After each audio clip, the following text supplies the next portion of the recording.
Sahabat semangat, belum lama ini sempat viral video di media sosial Instagram yang dibagikan oleh akun @makassar_info. Kejadian di mana sebuah pernikahan nampak diwarnai dengan tangisan dari sang mempelai wanita karena sebuah insiden kecil. Jika dilihat dari pakaian adat pernikahan yang digunakan oleh sang mempelai wanita, nampaknya kejadian ini terjadi di daerah Lombok. Arak-arakan pernikahan ini semula memperlihatkan sebuah arakan pengantin selayaknya pernikahan normal.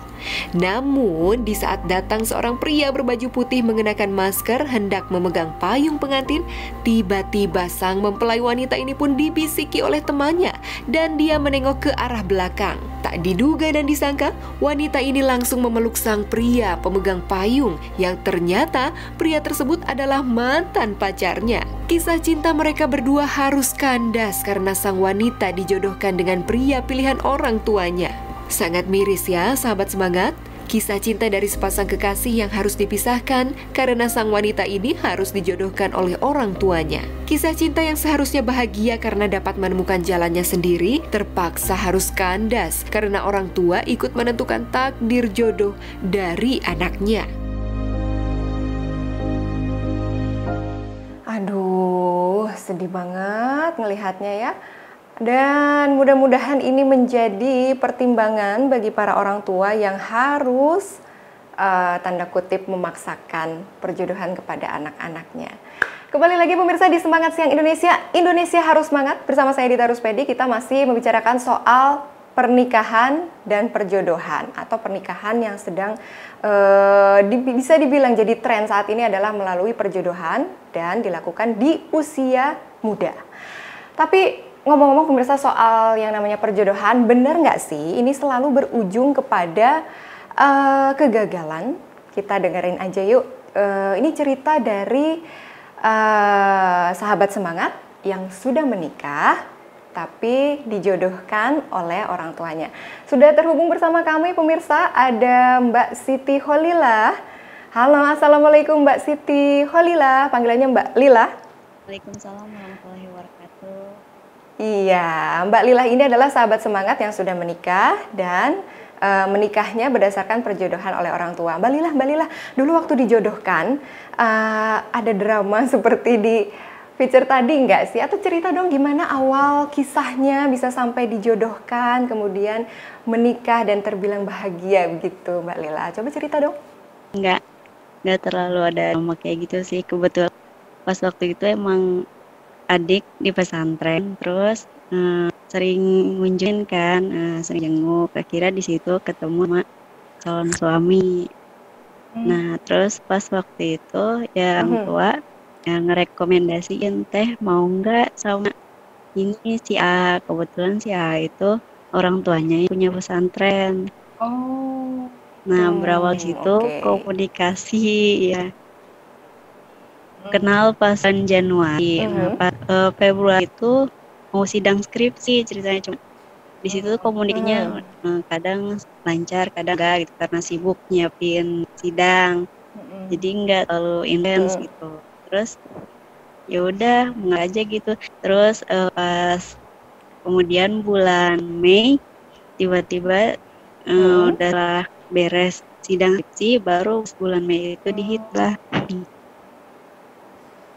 Oke, kenal Januari, bulan Mei, kemudian dihitbah. Apa itu yang mendasari Mbak Lila untuk menerima pinangan si A? Padahal itu terbilang cepat loh, Januari sampai Mei itu cepat banget terbilangnya Mbak Lila. Ya, orang tua sih kan kalau misalkan orang tua udah setuju dong ya gitu. Ya Allah juga pasti ridho. Kalau misalkan saya punya pilihan sendiri, terus kalau misalkan disetujuin sama orang kan nanti bingung juga gitu maksudnya. Ya udahlah kalau direkomendasi orang tua kan pasti ya udah mungkin ke depan juga bakal lancar-lancar aja kayak gitu.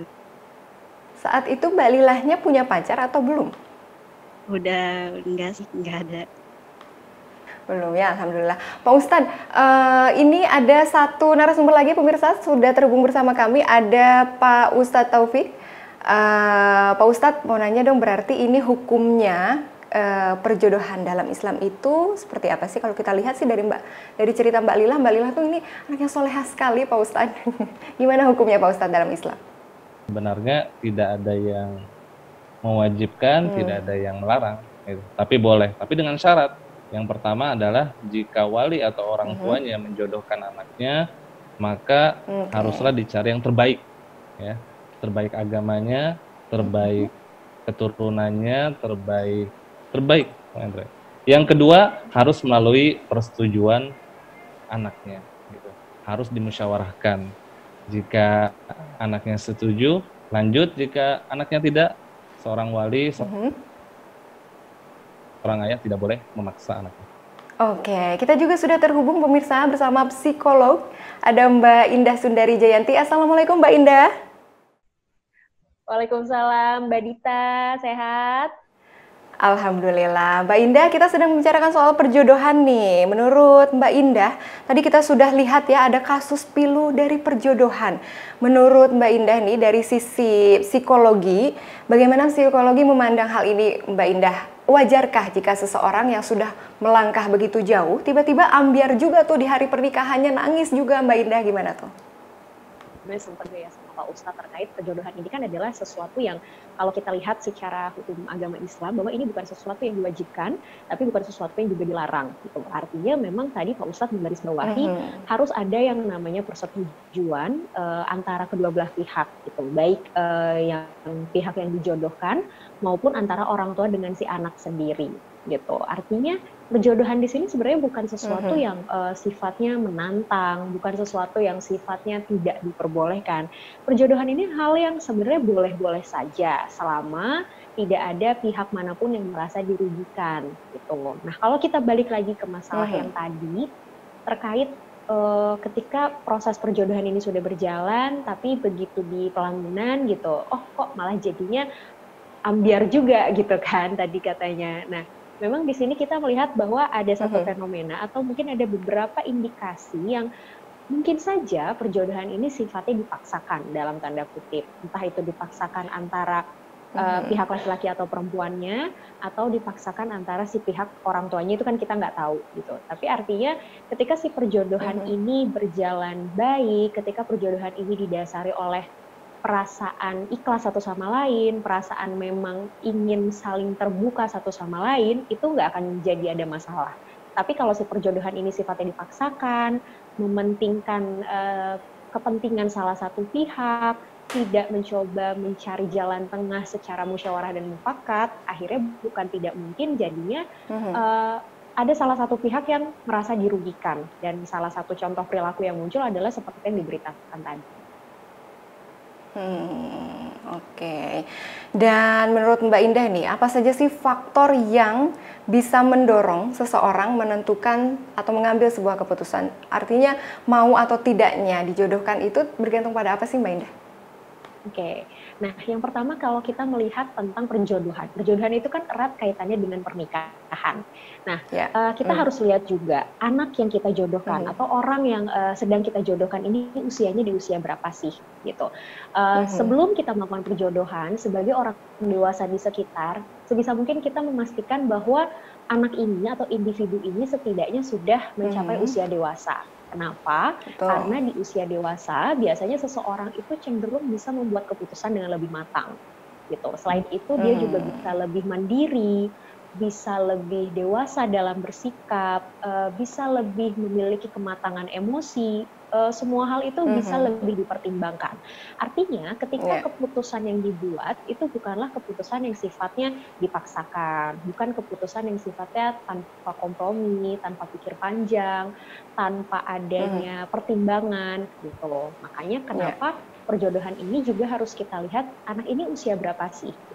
Kalau misalnya individu ini dijodohkan di usia yang relatif masih kecil atau masih sangat muda, emosinya masih cenderung meletup-letup. Selain itu kematangan dia dalam bersikap, dalam mengambil keputusan itu masih sering berubah-ubah. Artinya memang pastinya dasar-dasar keputusan yang dibuat juga belum tentu ajak. Tapi kalau si individu ini sudah berada di tahap yang dewasa, dia sudah memiliki kematangan dalam bersikap dan juga berpikir, itulah yang menjadi landasan individu ini untuk dapat membuat suatu keputusan yang lebih bijak. Gitu. Artinya si keputusan di sini juga bukan dari orang tuanya saja, ya, bukan dari si anaknya saja.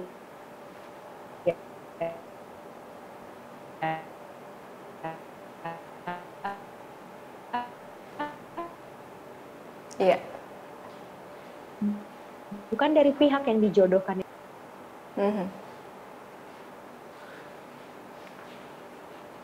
Iya. Baik, kita masih akan lanjutkan pemirsa. Perbincangan kita sangat menarik sekali ya mengenai perjodohan dan bagaimana tanggapan pemirsa soal perjodohan. Setuju apa enggak? Mau enggak dijodohin? Ya tergantung sih jodohnya seperti apa, bener gak? Sampaikan pendapat pemirsa melalui media sosial kami pemirsa, ada Instagram @officialbadartv atau juga kita bisa ngobrol lewat WhatsApp yuk. Nomornya tertera di bawah ini ya.